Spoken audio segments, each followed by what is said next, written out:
ଏଇଟା ବିକାଳର ଭିଡ଼ିଓ। ସମସ୍ତଙ୍କୁ ମୋର ଭଲ ପାଇବା शुभेच्छा।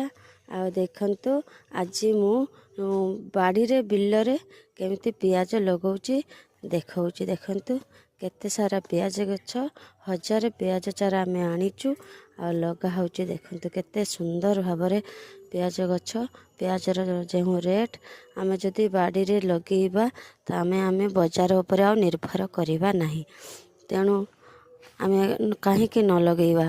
ତେଣୁ ସମସ୍ତେ ମିଶିକି ଲଗାନ୍ତୁ ପିଆଜ ଗଛ। ଦେଖନ୍ତୁ କେତେ ସାରା ପିଆଜ 1000 ଆଣିଛୁ, ଆହୁରି ପୁଣି ଆସିବ, ଲଗା ହେବ। ଦେଖନ୍ତୁ ଏମିତି ମୋ ଭିଡ଼ିଓରେ ରୁହନ୍ତୁ। ଏ ଗଛ ପିଆଜ ହେବା ଯାଏ ମୁଁ ଭିଡ଼ିଓ ଆପଣଙ୍କୁ ଦେବି। ଦେଖନ୍ତୁ କେତେ ସୁନ୍ଦର ପିଆଜ ତଳି ପଡ଼ିଥିଲା ଆଉ କିଣି ଆଣିଛୁ ପିଆଜ ସହ। କେତେ ଲେଖା କହିବି।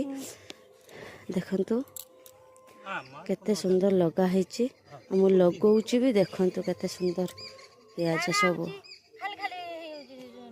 ପିଆଜର ଦାମ, ଆମେ ସବୁବେଳେ ପିଆଜ ନହେଲେ, ପିଆଜ ଆଳୁ ନହେଲେ ଆମେ ହାଣ୍ଡିଶାଳରେ ରୋଷେଇ କରିବା ସମ୍ଭବ ନୁହେଁ।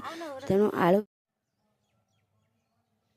ଦେଖନ୍ତୁ ସାଙ୍ଗମାନେ ପିଆଜ ରୁଆ ହେଇଛି। ଦେଖନ୍ତୁ ପିଆଜ ଲଗା ହେଇଛି। ଦେଖନ୍ତୁ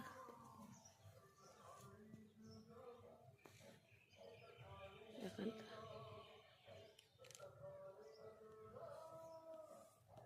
ପିଆଜ କେମିତି ଲଗା ହେଇଛି। ଦେଖନ୍ତୁ